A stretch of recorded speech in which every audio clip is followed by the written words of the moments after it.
what is the actual difference between the lead procurement manager and procurement manager. So when the lead procurement manager is responsible, you can also say procurement director in some organizations, is overall responsible for the delivery of the project-specific procurement. So everything on the specific project that has to do with procurement is the responsibility of the LPM, we call it. And the LPM is, yes, the role is a strategic, but on a project level, overall project level. So, for example, just an example is it is LPM who is ultimately deciding which package is going to be part of the local content strategy.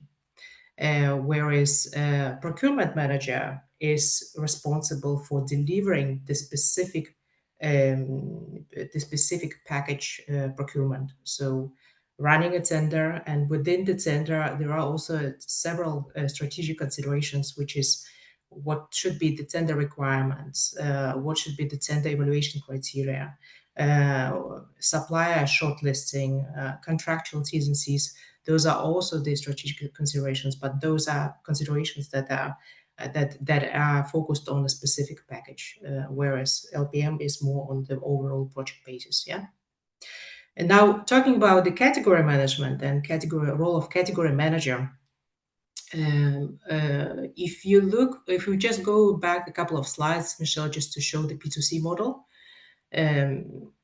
where I want to show you where category manager involvement actually starts. Yes, you can see the orange bars, project level. So at the project level, we have a project analysis and we have the actual strategy for that project. This is where a category manager actually comes in with his or her knowledge of the supply chain. It can be in the form of the bid support in the very, very early phases of the project, where actually the interaction with the business case team and the strategy team is ongoing between the actual category manager, where category manager provides the input on the costs, on the insights to supply chain, on any localized opportunities for supply chain. Then, of course, category manager also supports procurement, moving to the right of this P2C model. He or she supports with the insights into the supply chain, which suppliers should be invited for the tender, which suppliers can be localized and maybe also be invited to the tender, but then there is some development plan that needs to be in place for those localized suppliers if they haven't got a track record within the offshore wind procurement construction. So this is throughout the procurement, and also, of course, support on what to expect in terms of the costs, in terms of the prices.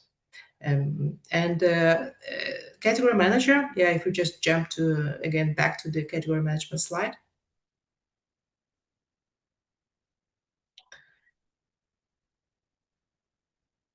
Yes, if you just take the bottom category manager, you can see the map.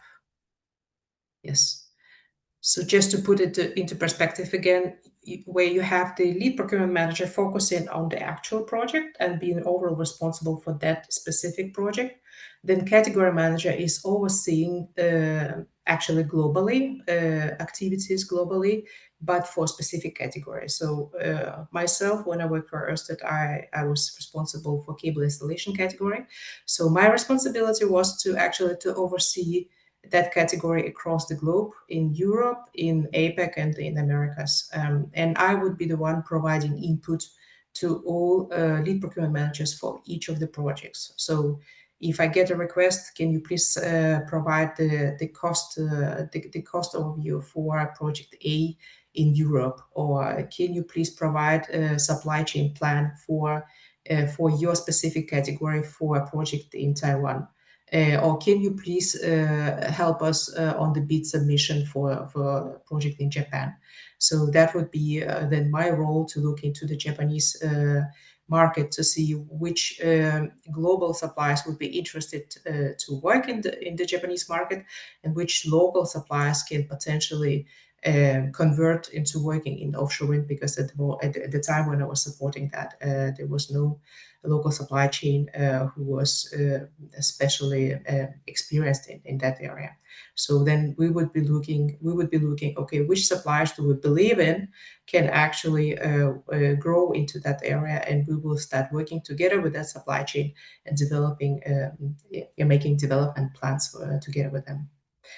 So yeah, if you just jump out, Michelle, yeah. Another good picture to illustrate how a category manager works and interacts with the rest of the project organization is the picture in the middle, upper row. Yeah. So you can see category manager is ultimately responsible for a specific category, and ultimately responsible for developing what's called category strategy. That should be covering all of the projects within the developer's pipeline. And category manager interacts with functions like strategy department, business case team, with procurement managers. And I'm well aware that not every organization has luxury of having a dedicated category manager. So in some organizations, you would see one same person doing both procurement management and also category management. And then category manager is also the one interacting with lead procurement manager, as I mentioned before, providing the input on that specific category for that specific project. Looking at the funnel that is shown at the right hand side, this is for you just to understand what is happening within the developer organization. Is that at the very early stages, where you have a business case team and strategy team, where they are making an analysis, they may be, and that's just a number, they may be 80 projects that they're looking across, and then they are running them through an analysis, and where there is a specific stages of that analysis, they are going through this funnel mechanism, and every time there is a next gate, the number of projects, of course, decreases with the certainty of the project. So this is maybe also to answer to some of the questions that have been posted ahead of this session.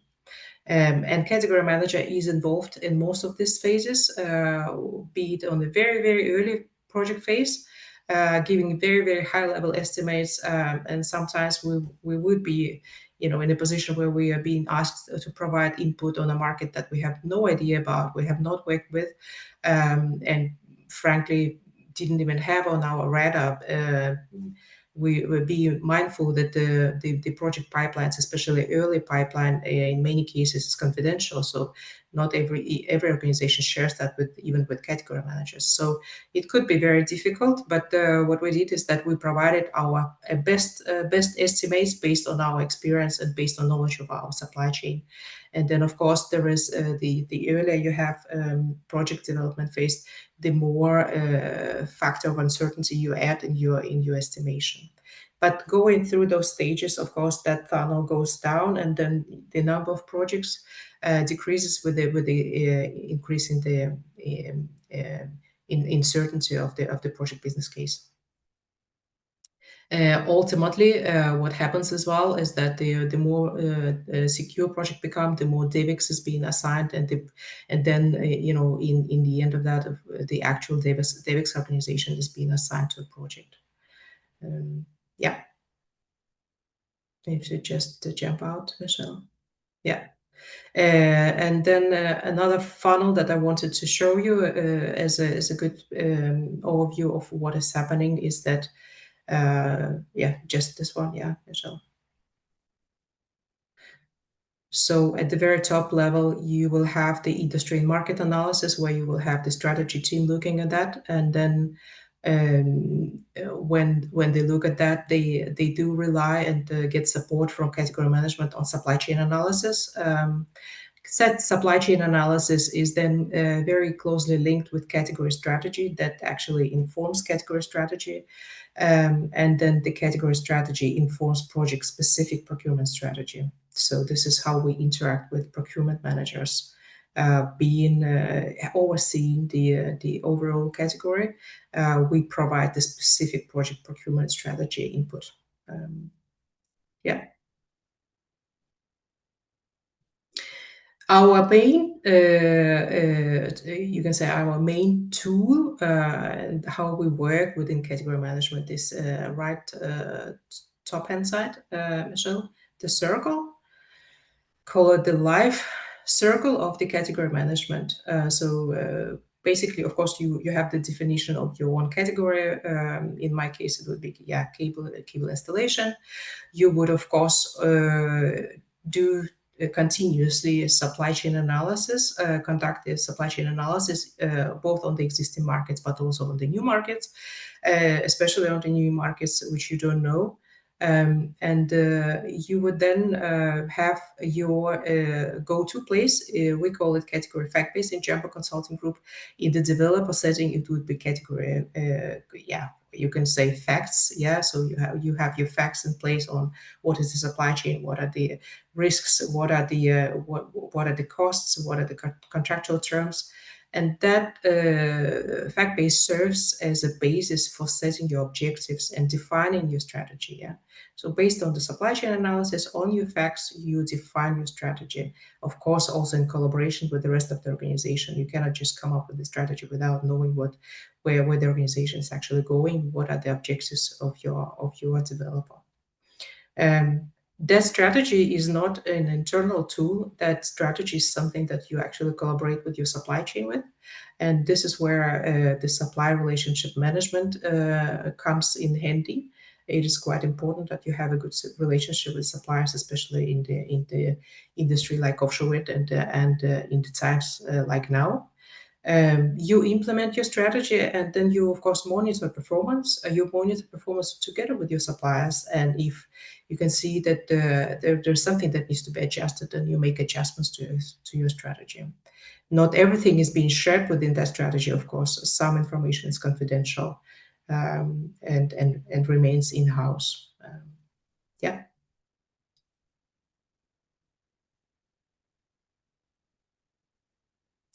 Another very, very basic tool that also helps informing your category strategy is the demand and supply. And depending on the maturity of the organizations that you work in, it can be either developed in-house with the help, of course, from the outside data, or you can also purchase that data from some analytics companies. But it is quite important to have your demand and supply in place because that will have a huge impact on your category strategy. And as you can see, this demand and supply picture is slightly outdated, but I think the main point remains is that looking at the turbine installation vessels, demand versus supply, you can see that there is a heavy undersupply, which is actually, the demand is growing over the years, especially in 29 and 30. And that means that this is something that you as a category manager need to consider in your category strategy, both when it comes to sourcing, but also when it comes to contractual terms and what do you need to expect in terms of prices. Yeah. And then, of course, the SWOT analysis, I won't touch a lot about it. There are a number of tools that have been described in the chapter, but those are the basic tools that it is really theory. I just want to emphasize it is really theory. What in practice happens is that you do a lot of that work in collaboration with the various departments within your developer organization. Ultimately, of course, you look at this SWOT analysis whenever you need to recommend a supply chain plan for a new country. You also run a PESTEL analysis. But these are the theories, and what happens in practice is not that you say, well, right now I'm sitting down and writing the PESTEL analysis, but you have that in the background. You do understand what needs to be looked at when proposing supply chain plan.